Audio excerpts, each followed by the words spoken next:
Sama Mas Gibran juga nanti kita dorong. Tahun mendatang ya? Iya. Oh, jadi maksudnya mau mendorong Mas Gibran untuk mengkudeta Pak Prabowo di 2029? Berat. Nah, gini, kalau kita yang ngomong jatuhnya bercanda, lu mah keceplosan. Saya akan full mendukung PSI. Saya akan bekerja keras untuk PSI. Logo gajah. Logo gajah. Gajah ini adalah lambang ilmu pengetahuan. Artinya, PSI adalah partai cerdas. Anggotanya, kadernya adalah kader-kader yang cerdas. Anggota-anggota yang cerdas. Gajah juga melambangkan, setahu saya, melambangkan selain ilmu pengetahuan juga kebijakan. Tapi yang paling penting, gajah itu kuat dan besar. Oleh sebab itu, saya akan full mendukung PSI.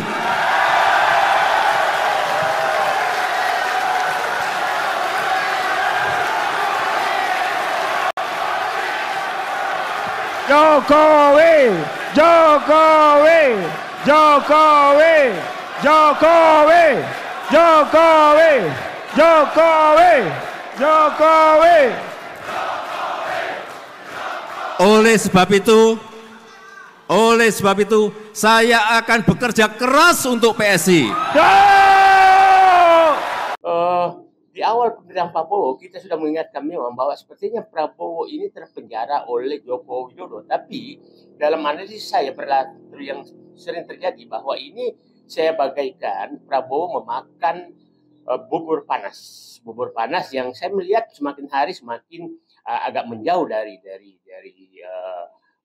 rezim dari geng SOP Solo Oligarki Party. Nah, sehingga di reshuffle kemarin saya menyatakan bahwa Pak Prabowo sudah memiliki 5 sendok untuk memakan bubur panas tersebut. Pertama adalah Jamari Caniago yang diangkat sebagai Menko Polkam. Ingat, Polkam ini mengendalikan kepolisian, Kementerian Pertahanan, dan TNI. Nah, yang paling penting di sini adalah kepolisian. Nah, Jamari Caniago, bagi yang belum paham, Jamari Caniago ini adalah orang bekas komandannya Pak Prabowo. Dia 3 tahun di atas Pak Prabowo.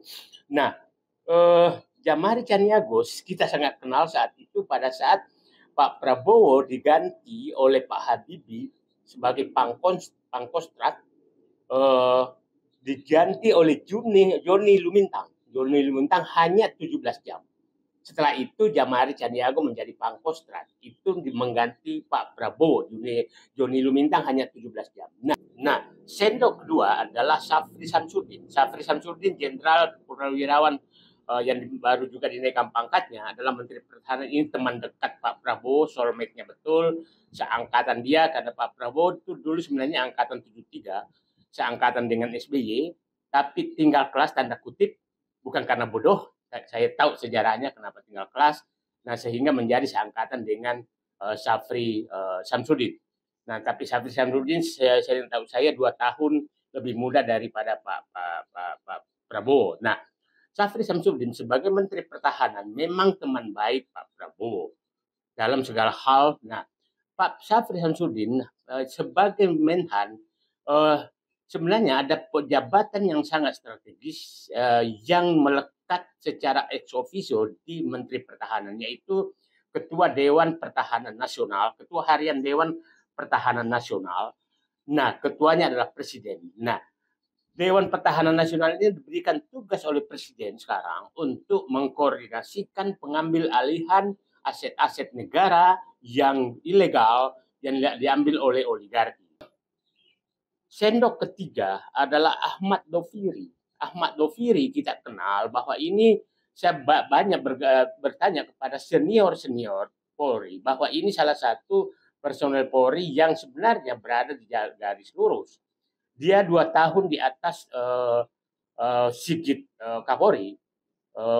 jabatan terakhir Wakapolri dan pensiun, dan orang inilah yang memecat Sambo pada saat terlibat penembakan sopirnya, dan kita tahu penyimpangan terjadi. Dialah yang melakukan pemecatan Ahmad Doviri ini. Nah, kita tahu bahwa pengangkatan Ahmad Doviri ini menarik karena sebelum diangkat menjadi namanya staf khusus Presiden bidang ketertiban dan urusan ketertiban dan keamanan serta reformasi kepolisian Republik Indonesia. Dan sebelum diangkat, diangkat sebagai staf khusus, maka bukan staf khusus, penasihat khusus Presiden. Nah, sebelum diangkat menjadi penasihat khusus Presiden, beliau dinaikkan pangkatnya menjadi bintang 4. Ini artinya memang ditugaskan untuk melakukan reformasi kepolisian. Saya bertanya kepada banyak pihak dan menganggap bahwa Ahmad Doviri ini memang hanya tertutupi kemampuannya selama dia dibawa Sigit. Nah, kita berharap bahwa Ahmad Doviri ini mungkin segera membentuk komite reformasi kepolisian yang Presiden segera membentuk, tentunya Ahmad Doviri yang mengendalikan. Dan jadi sepertinya Pak Presiden sekarang ingin Ahmad Doviri ini melakukan pembenahan di kepolisian Republik Indonesia, termasuk bagaimana menjaga ketertiban masyarakat. Ini sendok ketiga. Sendok keempat, Pak Presiden sekarang adalah Purbaya, Menteri Keuangan. Purbaya ini sebenarnya istilah saya membuka kotak Pandora kesalahan monopoli kebenaran kebijakan ekonomi yang dibuat oleh rezim pemikiran Sri Mulyani selama lebih 20 tahun, yang faktanya betul-betul merusak, tidak memberikan perbaikan apapun terhadap ekonomi Indonesia. Pasti pihak lain membantah. Saya ingin memberikan bukti bahwa sejak Sri Mulyani menjadi presiden sampai sekarang, utang naik itu dari 1.400 triliun menjadi 10.000 triliun utang pemerintah. Bunga utang naik dari sekitar 1,5% menjadi 7%. Ekonomi Indonesia itu jauh lebih tertinggal dari seluruh negara-negara ASEAN yang sekarang menjadi hanya mungkin mendekati setara dengan Timur Leste. Dan padahal pada saat Sri Mulyani masuk sebagai menteri mengendalikan pemikiran pembangunan ekonomi Indonesia itu di atas dengan negara-negara ASEAN. Itu sendok keempat. Sendok kelima adalah Rosan Roslani. Rosan Roslani ini CEO Danantara, Menteri Investasi sekarang. Dengan diberhentikannya Erick Thohir, maka artinya BUMN itu betul sekarang di bawah komando Danantara. Nah, sehingga Rosan kita harap betul-betul menjadi sendok kelima menyelesaikan masalah rusaknya BUMN oleh rezim Jokowi dan Erick Thohir dan Sri Mulyani, karena betul-betul dirusak sama dia. Dan saya pikir pemberhentian Erick Thohir sebagai Menteri BUMN dan dijadikan Menpora, itu tujuan Prabowo adalah untuk agar kendali BUMN betul-betul di tangan satu orang. Karena kita tahu bahwa pintu masuk kerusakan BUMN sampai sekarang, walaupun Danantara sudah ada, adalah Erick Thohir. Erick Thohir lah pintu masuk, geng Solo semua masuk menjadi komisaris BUMN dengan gaji yang miliaran rupiah. Itulah pintu. Jadi pintu ini betul-betul ditutup oleh Prabowo. Nah, orang bertanya, Rosan ini kan tim suksesnya Gibran sama Prabowo. Apakah orang ini geng Solo? Saya menyatakan, saya kenal beliau. Beliau adalah profesional. Nah, saya pikir Pak Prabowo juga tidak mungkin sembarangan mengangkat dua tempat, Menteri Investasi dan kepala dan CEO Danantara.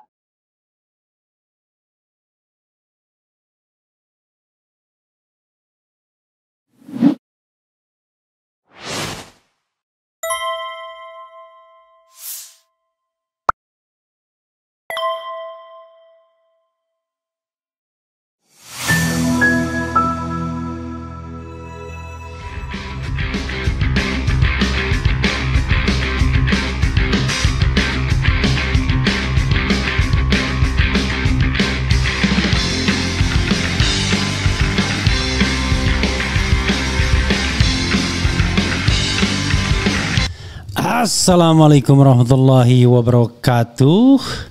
Sobat RH sekalian, jumpa lagi kita di channel yang keren ini. Keren, cadas. Ya, sobat RH sekalian, ini berita yang ngeri-ngeri sedap ya. Mengatakan bahwa 5 orang yang bisa membebaskan Prabowo dari cengkraman SOP. SOP itu Solo Oligarki dan Parcok ya, atau geng SOP. Oke, sobat RH sekalian, coba kita bacakan ya. Menarik ini, coba kita bacakan apa yang mau disampaikan oleh Mr. Said Didu ya. Sebagaimana dilansir oleh Jakarta1.com. Jakarta1.com, pengamat politik Muhammad Said Didu mengungkap strategi Presiden Prabowo dalam membebaskan diri dari cengkraman geng Solo Oligarki Parcok, geng SOP yang selama ini mengendalikan pemerintahan. Dalam analisisnya, Said Didu mengibaratkan perjuangan Prabowo seperti memakan bubur panas yang harus dimulai dari pinggir, tidak langsung dari tengah agar tidak membakar lidah. Menurutnya, Prabowo kini telah memiliki 5 sendok strategis untuk menghabisi geng SOP. 5 sendok itu adalah: pertama, Jamari Caniago. Didu sebut Menko Polkam ini untuk mengendalikan kepolisian. Pengangkatan mantan komandan Prabowo sebagai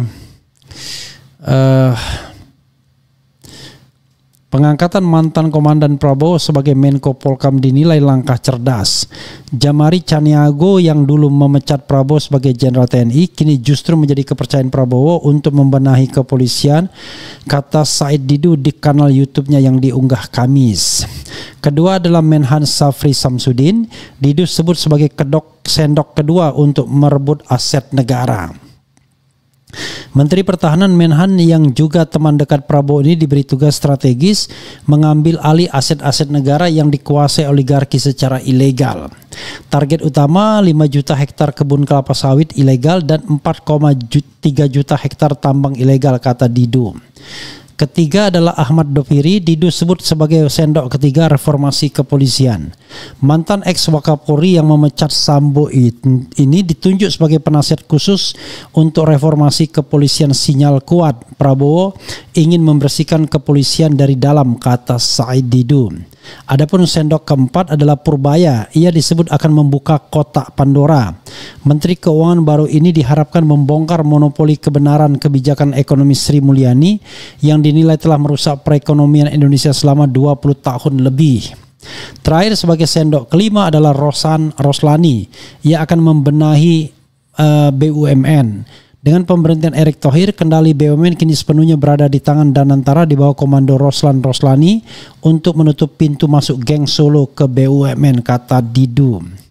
Kendati begitu, kata Didu, Prabowo masih membutuhkan 2 sendok lagi untuk menuntaskan bubur panas SOP, yaitu sendok penegakan hukum. Posisi Menteri Hukum masih lemah dengan Yusril Iza Mahendra yang dinilainya sangat susah dipegang dan sering berubah pendirian, dan sendok pemberantasan korupsi.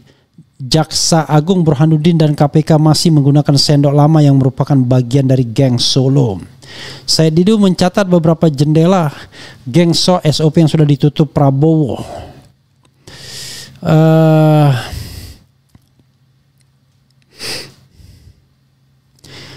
Said Didu mencatat beberapa jendela geng SOP yang sudah ditutup Prabowo dengan diberhentikannya Budi Aristiadi, Kepala PCO Hasan Nasbi, dan Erick Thohir dari BUMN. Setelah semua ini selesai dalam 1 tahun, Prabowo harus berani merampingkan kabinet yang terlalu gemuk dari 48 menjadi 30-32 menteri, tegas Said Didu.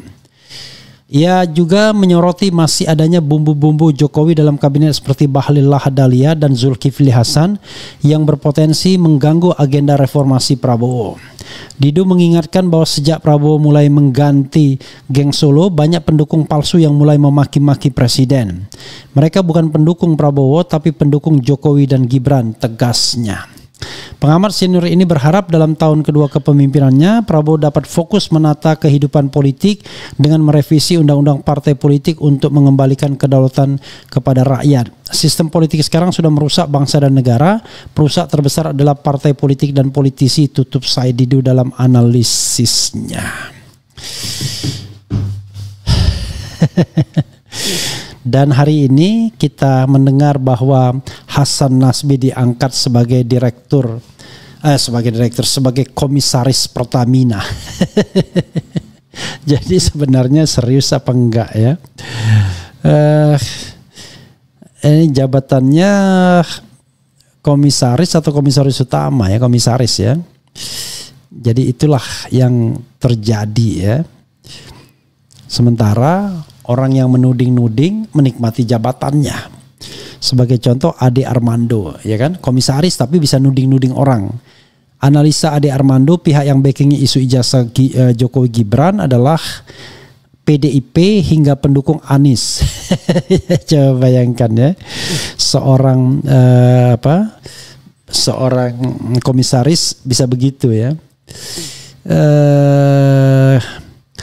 Komisaris Pertamina, ini breaking news ya. Ini Hasan Nasbi jadi komisaris Pertamina. Jadi apakah analisis Said Didu itu benar atau sebenarnya tidak ada perubahan? Ya, jadi dipecatnya Erick Thohir bukan karena dia geng Solo, tapi dia tidak bisa dipegang oleh Prabowo atau Prabowo ingin memasukkan orangnya sendiri, kan begitu. Sebagai komisaris PT Pertamina, ya kan. Pada minggu sudah masuk dalam daftar komisaris di situs resmi Pertamina. Ditunjuk sebagai komisaris Pertamina berdasarkan keputusan Menteri BUMN dan Direktur Utama PT Danantara Asset Management selaku pemegang saham PT Pertamina ya. Siapa Menteri BUMN-nya ya? Vice President Corporate Communication Pertamina Fajar Joko Santoso mengamini hal ini. Mengacu salinan keputusan para pemegang saham perusahaan, Bapak Hasan Nasbi ditetapkan sebagai komisaris PT Pertamina per tanggal 11 September 2025, katanya lewat pesan tertulis. Pertamina juga melampirkan profil Hasan Nasbi. Ia lahir di Bukit Tinggi, Sumatera Barat pada 11 Oktober 1979. Hasan Nasbi lulusan Fakultas Ilmu Sosial dan Ilmu Politik Universitas Indonesia, pernah menjabat sebagai Kepala Kantor Komunikasi Kepresidenan Republik Indonesia. Hasan Nasbi menjadi komisaris Pertamina bersama dengan Muhammad Iriawan, Todo Tua Pasaribu ya, yang wakil menteri Heru Pambudi, Bambang Suswantoro, Condro Kirono, Nani Sudaryati Deyang, dan Raden Ajeng Sondaryani. Makin banyak aja ya. Jadi ada 1, 2, 3, 4, 5, 6, 7, dan 8 komisaris Pertamina ya. Jadi sahabat era sekalian, apakah benar klaim Said Didu ya? Apakah pengangkatan Hasan Nasbi sebagai Pertamina, sebagai komisaris Pertamina sudah menggambarkan bahwa geng SOP sudah mau dihabisin? I don't know exactly. Ya, kadang-kadang tidak semudah itu ya. Yang jelas yang dihabisi itu adalah mereka yang terkait dengan PDIP itu yang dihabisi ya. Ada Budi Gunawan, ada Wakil Menteri Kehutanan, ada Kepala LKPP ya. Tetapi yang terakhir yang terkait geng Solo, Budi Ari wajar diganti karena dia terlibat judol ya, langsung maupun tidak langsung. Kemudian Dito Aryo Tejo terlibat BTS. Apalagi Sri Mulyani memang sudah mau mengundurkan diri. Hasan Nasbi memang dianggap tidak mampu dan lain sebagainya. Tetapi Bahlil masih ada di sana ya, Erlangga Hartarto masih ada di sana, Raja Juli Antoni masih ada di sana. Tapi jadi banyak geng-geng Solo yang sesungguhnya masih ada di kekuasaan. Jadi tidak selamanya benar sendok menyendok bubur panas ini ya. Maka kita ke depan kita harus siap-siap saja dengan analisis bahwa Prabowo barangkali bukanlah yang seperti yang kita pikirkan. Ya, Prabowo adalah presiden yang mau berkompromi dengan geng Solo. Atau kalaupun kemudian ingin menunjuk orang-orangnya, ya lama negosiasinya. Hasan Nasbi dihilangkan tapi dimasukkan ke Pertamina. Ya, mungkin Hasan Nasbi lebih bersyukur jadi komisaris Pertamina ketimbang menjadi kepala PCO ya, Presidential Communication Office ya, di bawah tekanan yang terus-menerus. Kalau Pertamina gaji besar, nggak ada tekanannya. Jadi sobat era sekalian, itu sama seperti menteri yang menjadi komisaris mandiri, menteri olahraga yang dari Golkar itu lebih memilih menjadi komisaris mandiri, yang menjabat wakil ketua umum PSSI ya, entah masih apa enggak gitu ya. Begitulah sobat RH sekalian ya, mau diapakan lagi. Jadi ke depan ya kita menganalisis berdasarkan apa yang ada saja. Peta posisinya hari ini begini ya, kita ungkapkan. Jadi kalau hari ini Erick Thohir digeser ke Menteri Pemuda dan Olahraga. Bukan karena dia geng Solo menurut saya, tetapi karena memang Prabowo ingin betul menguasai BUMN dengan danantaranya, sehingga tidak ada lah yang namanya dual loyalitas. Jadi adanya mono loyalitas. Tetapi bisa juga apakah iya Erick Thohir dengan Jokowi patuh? Saya kira enggak juga ya. Sebagai seorang profesional, Erick Thohir patuh dengan dirinya sendiri, patuh dengan kepentingannya sendiri. Buktinya dia berkampanye untuk menjadi calon presiden atau wakil presiden. Kemudian jangan-jangan yang menandatangani pengangkat Hasan Nasbi siapa? Doni Oskaria. Doni Oskaria juga ada kaitannya dengan geng Solo. Nanti kita lihatlah apakah betul ya analisis sendok-sendok itu. Kalau Jamari Caniago ya mungkin tidak ada kaitannya sama geng Solo. Yang kedua kalau Safri Samsudin ya. Kemudian kalau siapa lagi tadi, Purbaya, belum tentu juga Purbaya. Saya belum tahu track recordnya, tapi yang jelas dia orangnya Luhut Panjaitan dalam banyak kesempatan. Kemudian yang keempat, apakah kemudian kita tidak tahu akan lebih baik dengan Menteri Keuangan Purbaya ini atau tidak, karena saya to some extent masih mempercayai Sri Mulyani walaupun orang menjadi involutif kalau lama dalam kedudukan yang sama ya. Kemudian apakah Ahmad Doviri memang bisa diharapkan untuk menjadi ujung tombak reformasi kepolisian? Jangan lupa Ahmad Doviri orang yang bisa diterima konon katanya, tetapi kan diterima itu kadang-kadang sering karena dia kompromi. Kita tidak tahu kan. Kemudian apakah yang kelima tadi siapa? Apakah dia juga orangnya ya? Yaitu Purbaya. Kemudian kelima adalah Rosan Roslani. Kalau Rosan Roslani kita tidak tahu karena Rosan Roslani ternyata tidak ditunjuk sebagai caretaker atau PLT Menteri BUMN, yang ditunjuk oleh Doni Oskaria. Karena Doni Oskaria wakil menteri. Mungkin akan digabungkan dengan Rosan Roslani. Nah, kita lihat dengan 5 ujung tombak ini atau 5 sendok ini, Jamari Caniago, Menhan Safri Samsudin, kemudian Ahmad Doviri, Purbaya, dan kemudian apalagi siapa yang terakhir tadi, Rosan Roslani.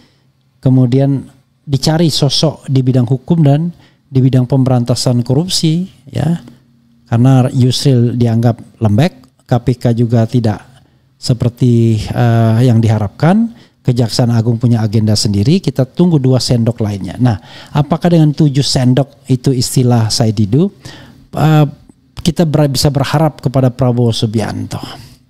Barangkali sudah saatnya kita tidak lagi mengidentifikasi orang berdasarkan apakah dia geng Solo atau tidak, tetapi kita mengidentifikasi orang berdasarkan kinerjanya, berdasarkan integritasnya, berdasarkan ya 2 saja, kinerja dan integritas. Kinerjanya baik dan tidak korup. Barangkali di masa lalunya dia orang yang korup, tapi dia berkinerja baik dan tidak korup. Masalahnya kan sudah kinerja. Jadi prioritasnya kinerja baik tidak korup, dan jangan sampai kemudian Terakhir, kinerja sudah tidak baik, korup pula. Kalau korup kinerja baik, ya masih ada 1 poin. Atau sebaliknya, kinerja buruk tapi tidak korup, itu buruk juga sesungguhnya ya. Jadi sahabat era sekalian, nanti kita tunggulah apakah sendok menyendok ini memang benar, ataukah sesungguhnya kita harus rela melihat Prabowo Subianto sesungguhnya presiden yang serba ragu, pemimpin yang tidak jelas, pemimpin yang banyak omon-omon saja, atau memang betul-betul macan Asia dan sekarang sudah siap mengaum setelah 1 tahun masa kepresidenannya. Tapi kok macan ngaumnya lama. Macan kok bernegosiasi, berkompromi. Harusnya dari awal orang-orang yang terindikasi korup itu tidak diangkat dong. Ya, tidak boleh didikte oleh geng Solo. Tapi whatever it is, kita akan lihat ya. Mudah-mudahan arah pemerintahan makin baik. Ya. Mudah-mudahan para pencoleng makin berkurang di seputar kekuasaan, atau sebaliknya ternyata kita harus rela melihat bahwa negeri ini biasa-biasa sajalah. Nanti setelah 5 tahun berkuasa, ya hanya para penjilat yang mengatakan dia berhasil. Tapi orang secara objektif nggak bisa mengatakan berhasil seperti kepada Jokowi. Tanyalah kepada ekonom dan lain sebagainya yang memiliki indikator angka dan data. Nggak ada yang bilang baik.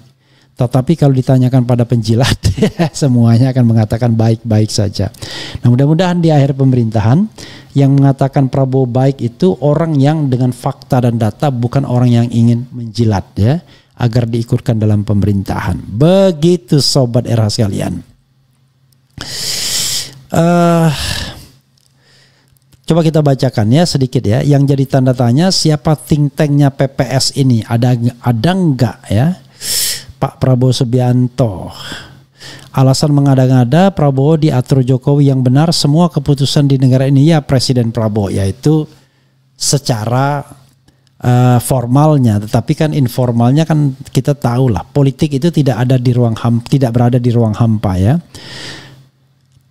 Kepemimpinan Pak Prabowo sangat-sangat diragukan selagi yang diduga termul-termul masih ada di dalam lingkaran istana. Mohon maaf, kami dari pihak RSJ telah kehilangan pasien. Terima kasih infonya. Maksud Anda saya Dido atau Prabowo ya? Kemudian Bowo nggak pro orang miskin. Berharap hujan dari langit, air di tempayan dicurahkan. Geng Solo dan geng Kertanegara sama saja. Ini semua cuma permainan politik Mulyono dan Prabowo. Hidup Jokowi. Kemudian pembenci Pak Jokowi, ayo kumpul di sini. Hahaha. Apalagi ini ya. Lama-lama saya benci. Tapi bukan benci sama Jokowi, tapi benci dengan orang yang dungu ya kan, yang bodoh ya kan, yang tidak bisa melihat masalah bangsa, tetapi hanya melihat dari sisi yang seolah-olah manusia itu tidak ada yang bisa objektif ya. Siapapun pejabat dan presidennya sama saja karena sistem yang ngaco. Ya, ini lebih baik ini komentarnya ya. Ungkap pembunuhan berencana KM50, apakah ada geng Solo? Menurut kalian hal paling mengerikan di dunia ini apa? Kalau menurutku hal paling mengerikan di dunia ini yaitu kebodohan. Why? Lihat zaman perang 1, 2, 3 itu semua berawal dari kebodohan ya. Perang dunia maksudnya ya. Reshuffle hanya ngasih kerjaan pada orang-orang kaya.